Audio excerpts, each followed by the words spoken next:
first question, uh, okay, about the what are the statement about the background and the origin of your business and where they work? Okay. So I tell you a bit about my business and how I started.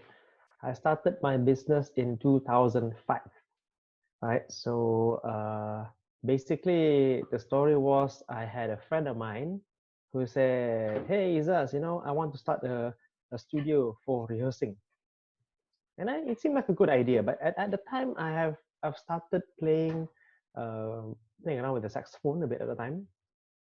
And Right. then I said, okay, that sounds like a good idea. Let's do it. So we started this small rehearsal studio in 2005, and then we started to charge people for it. I think it's about 20 ringgit an hour to use the recording studio. And then from there we expanded. We started selling guitars, we started selling drums, and then we expanded even more from the original rehearsal studio. We became a shop, right? And then we became a shop, started selling pianos, started selling a bunch of different things. And then when the demand started to grow, uh, I mean, people started to know a bit more about us, and there was a demand for instruments. Eventually, I became an importer and exporter of instruments. So what happened is I went to China, and I started making orders of like one container, two containers of instruments, and this was maybe in about 2012. Yeah, so I started that studio with 4,000 ringgit, and in 2012, my revenue for the year was about 2.5 million ringgit.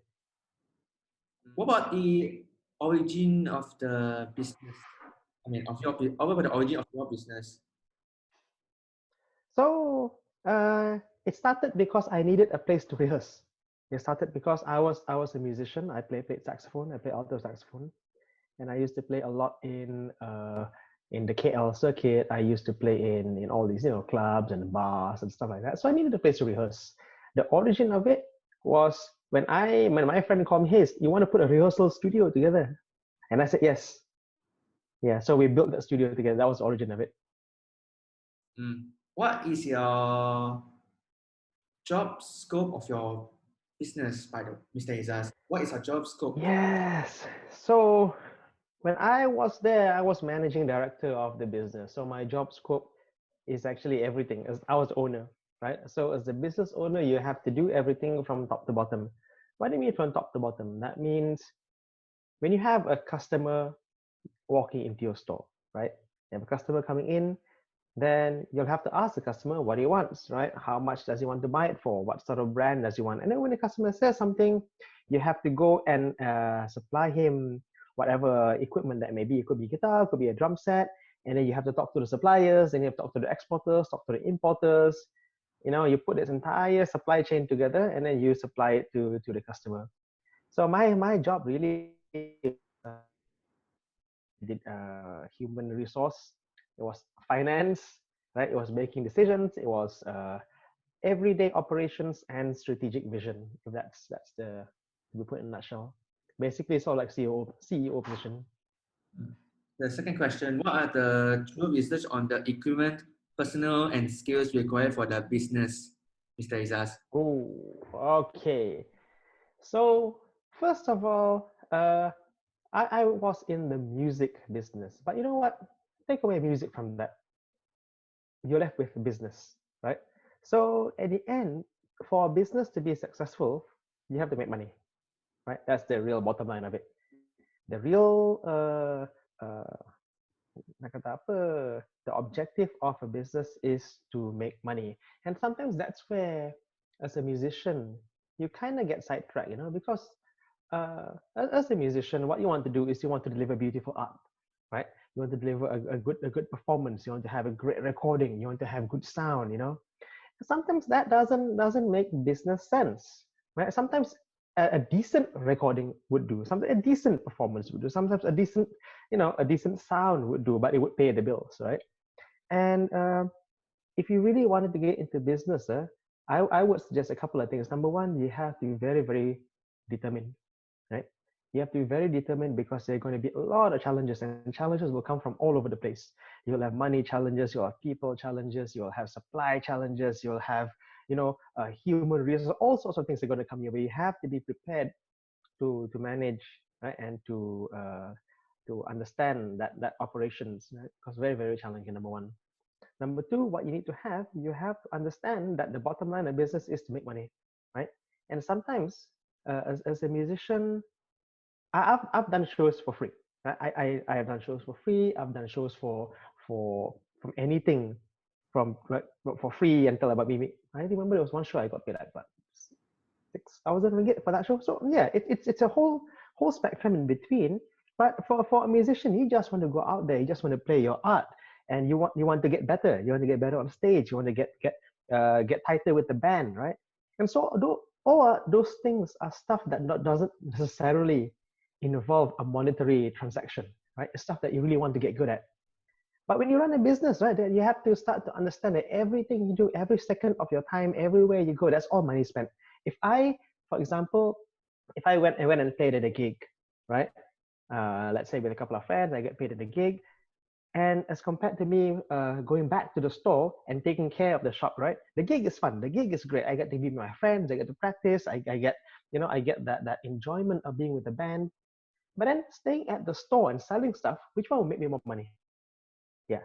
So it's all those decisions that you have to make, right? So number one, be very, very determined. You're going to face a lot of challenges. Number two, be very focused. You must know what you want out of it, right? And number three, the most important part of it, you have to love it. You must, if you want to be in business, you must love business. You must have a passion for closing the sale. You must have a passion for talking to people. You need to have a passion for running the business, looking at numbers, looking at finance. When you pick up a guitar that comes into your store, right? This guitar, new stock arrive in the store. You must love it. You must love how to hold it, how it sounds, how it looks like, and you must love the idea of taking this and selling it to someone, right? So you have to love that kind of interaction. If there's no passion for business, my advice is don't do it. However, if you notice in the music industry, every musician is actually a businessman, right? Whenever I go on stage, whenever I get paid for a show, that's a business. I sell myself. I sell myself, I sell my skill, I sell my talent. So in one sense, there's a disconnect between a musician wanting to create beautiful art and then a musician wanting to try to monetize it. But on the other hand, it's also the same thing. Every musician is a businessman. It's something that's really very intertwined with each other. And honestly, if you ask me, I think musicians make natural businessmen. We've been doing it all our lives, right? So yeah, that's my advice. Be determined, be focused, and you gotta love what you do. Another question, Mr. Esas, what can you describe of your daily operations of your business? Sure. So I sell instruments. That's what I do, right? So from the customer point, I'll have customers coming in from different channels. I have the walk-in customer, right? Someone who comes, parks a car, goes to my shop, and takes a look at it. I'll have the customer who calls through a phone call. I have the customers who comes through email or WhatsApp or Facebook like this. Let's call this the demand pool, right? So I've got a bunch of instruments, and there's a demand out there who wants to buy it. Now all the operations in my shop, let's call this the supply pool, right? So I supply to the demand, right?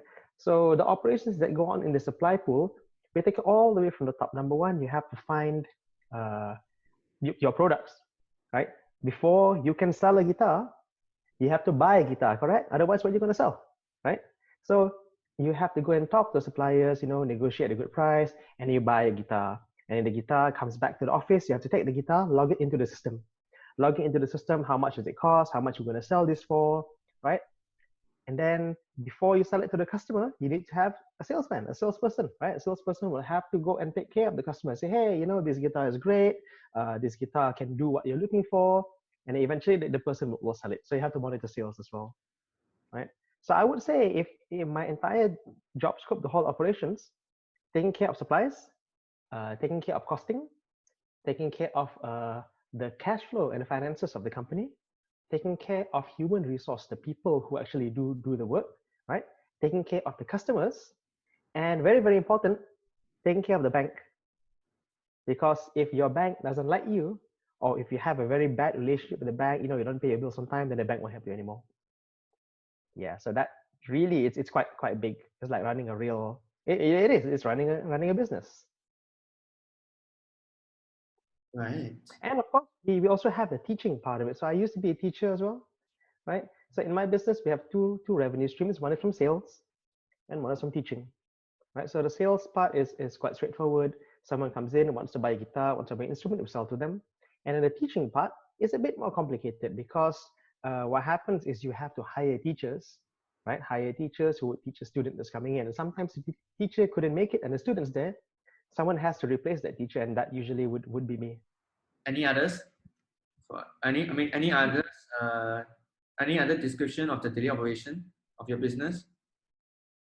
I think that's it's quite a detailed operation unless you want to talk about the trade show part of it. So sometimes what happens is you have to look for new equipment, right? New equipment, new stuff, uh, new suppliers on the market. And those guys are not based in Malaysia. A lot of those guys are based in China. So I had to fly to China, right? Fly to China, go to a factory visit, right? Check out the quality. I had to go and negotiate with the factory owners how much I could take this for. I had to go to different trade shows. You know, there's something called the International Shanghai Music Exhibition. That's something that's done every year, right? And you have all the big musical instrument players who are there. So every year I would go there, right? Check out the instruments, check out the stuff, check out what's new, and if there's something interesting and I think I could sell it, I would bring it back to Malaysia. And of course, that's also my part. I was still a working musician at the time. So I was also juggling gigs. I was juggling shows. So every month I would have like a wedding, I'd have like a club gig, I have like a pub gig, something like this together with friends, you know, to get my band. Yeah. So all of those made quite complex operations actually. The next question is, what are both positive and negative business experiences by you, Mr. Mrs.? Oh, so many, so many. The best part of the business is I got to meet so many good people along the way, right? I got to meet so many good people along the way. I got to make some fantastic friends along the way. I got to see, I got to see things that I would say most people would have never seen before, right? I've gone to Istana Negara, that's the Malaysian palace, and when Obama came here in 2014, I was the one who played for Obama. I played solo saxophone together with the orchestra for Obama. I've been on television, I've been on television. I've been in the news, been in the media. I've met so many wonderful people, have so many experiences that if I was not in music, I think it would be very, very hard to be able to experience all these beautiful things that I've done, right? So it was definitely a very, very memorable time for me during my time as a working musician. And even now I still do call up my friends, call my bands, because it's something really special when you're on stage, when you are playing with your band. You don't really care about what happens, what's going on, what your work or anything. You just play, you have fun, and that's one of the best things that I've gotten from it. So that's the good part. The bad part, oh my goodness. So musicians are very emotional, temperamental creatures, right?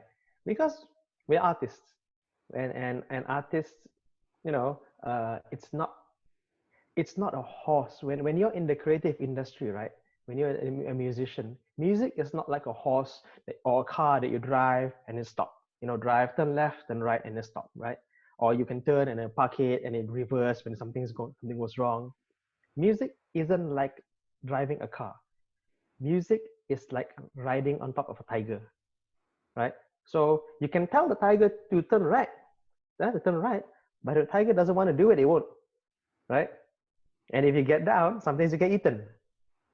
And that's how I see the creative industry, right? Because that's where our inspiration comes from. That's where our passion comes from. We are such passionate people, such passionate individuals about what we do that sometimes we don't what's the word, there is friction when we want to make certain decisions, right?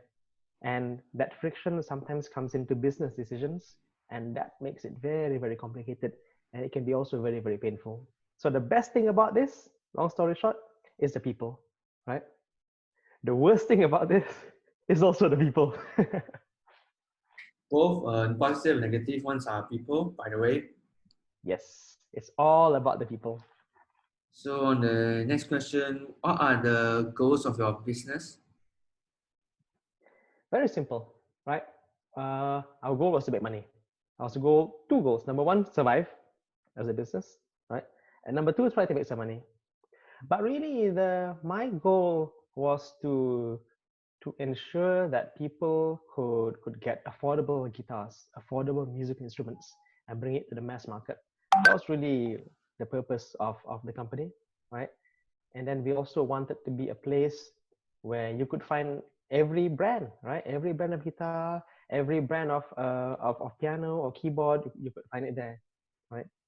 That was really the goal of it, because I didn't just stock up. For example, I just have Yamaha products, or I just have Fender products, right? No, it was a mix of everything. You could because of my relationship with different suppliers around town, you could find almost everything that you wanted in the store, right? So the goal was to become this one-stop center that whatever you're looking for, we can get it for you. That was the vision. Last question, what are your advice to young musicians? Ah, man. So the music industry has changed quite a lot from my time, and you see how I picked up music, right? I picked them up from the elder generation, and I saw how they played, I saw how they performed, I saw how they did their business, and I learned from them, right? And the generation above me has had a very different experience. My generation has had a very different experience, right? It's actually become better, and the next generation, which are you guys, will have a much more different experience. For example, it's not enough to be just a musician now, right? If I'm a saxophonist, it's not enough for me just to be able to be a good saxophonist, right? I have to be able to do some arrangement work. I have to be able to do a bit of composition work. I have to be able to understand how recording session works. Even to a certain extent, I have to understand how sound and light works, right? How to set up speakers, how to set up a projector, how to project something in HDMI and ensure that you get high quality sound coming through, because all those things, right, are becoming more and more important. Back in the day, if you ask any of the older musicians, for example, some guys who can really play, let's say guitar very well, very good guitarist, but say, hey, do you know how to set up a recording? And then they say, oh, I used to do that back in the day, and then maybe I've done it with an 8-track or a 16-track, which is all not relevant anymore. Right? Recording is done in a room. Recording is done in a small sound card and a good computer, and it's made it so much more accessible, right? So I would say almost everybody could be a musician right today, and for you to be like a professional musician now, I think it's just not enough to be able to spend time with the instrument. Three things: spend time with the instrument, very very important. You have to know it inside out, right? If you're a saxophone, make sure you're damn good at it. If you are a guitarist, make sure you're damn good at the guitar. Make sure you're versatile. People can ask you to play anything from a jazz standard to keroncong. Keroncong is a traditional Malaysian style of music, right? You have to be very very versatile, but all comes from knowing your instrument. Number two, you have to know other industries, right? You have to understand the basics of, for example, recording. You got to understand the basics of sound and light. You have to understand the basics of events management, because that all comes into it. If it's even better, you have to understand the basics of finance, because how to plan your stuff, right? So number one, know your instrument very, very well. Number two, know other industries very, very well. And number three, you have to know people very, very well. It's always about the people. Everywhere I've gone, every show I've done, big, small, it was because someone said, hey, Izas, uh, will you play for me today? Right? It was all about the relationship that I built with somebody. I am where I am today because of the chances that people gave me, because uh, because someone gave me a shot, right? It could be anything. It could be a recording gig, it could be a show, or busking by an LRT, it could be in a Malaysian Philharmonic, right? I've done all of it, and it was all because someone remembered me, right? So three things: know your instrument, know your industries, and know the people. Mhm. So that's really my advice for people going forward. I have personally started to take a bit of a back seat from music. I actually work for the Malaysian government. I'm head of corporate strategy for one of the GLCs in the Ministry of Economic Affairs. I'm a management and finance guy, right? So from a musician, I went to grad school, went to MIT, I pivoted, and I became a management and finance guy. But my background is still music, right? And even in my daily job, these are the three things what I do very, very well. I know what I'm supposed to do. I know the industries that are involved around it, and I know the people. So that's my advice. Yeah. If also, if I could add on to that, right? Yeah. Three things that you want to do, and it's not, you don't have to be a musician to do it. Number one, you have to stay hungry. You must always be hungry for more. You must always want to push the limits. You must always want to do more. You just want to achieve more. You always want to do better, right? Stay hungry. Number two, stay humble, because you don't know everything in the world, right? Stay humble. Always listen to people, listen to ideas, listen to advice, right? The good advice you keep, the bad advice you toss away. And sometimes the bad advice, when you reach a certain age, and you think back, say, hey, that was some pretty good advice, right? So if you're not humble enough to understand, if not humble enough to listen, then it's not going to work for you, right? Stay hungry, stay humble, and stay focused. Know what you want. Right. Okay. By the way, thanks for thanks for the interview with you, Mr. Isas. By the way, glad to see you again after almost 5 years. By the way, thanks for the interview. I have to end the meeting right now. Uh, Okay. You take care of yourself, all right? And I'll see you soon. I'll see you soon, Mr. Isas. Bye.